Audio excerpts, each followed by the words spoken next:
একটু সুন্দর ব্যবস্থা করেন। সরি ভাই, ও কোরআনের হাফেজ, মনে হয় 21 না 22 বছরের, 2 চোখ চিরতরে হারাই গেছে, আলো ফিরবে না। তো আমার কাঁধে হাত রেখে বললো কি যে হাদি ভাই আমার সপ্তাহখানেকের জন্য আমার একটা চোখে একটু আলো ফিরিয়ে দেওয়া যায়। আমি বললাম ভাই 1 সপ্তাহের জন্য কেন? বললো ভাই অন্তত আমার মারে আমার খুব একবার দেখতে মন চায়। আমার মা আমার অনেক নিষেধ করছিল অন্তরণে যাইতে, আমি ফিরে আসার সময় মারে দেখি নাই, আমার একটাবার মন চায় আমার মারে দেখি। তো যারা হাজার হাজার কোটি টাকা পাচার করে বিদেশ চলে গেছে,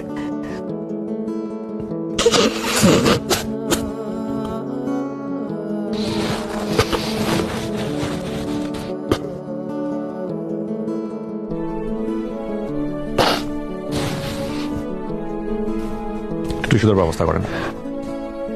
সরি ভাই। Please take your time.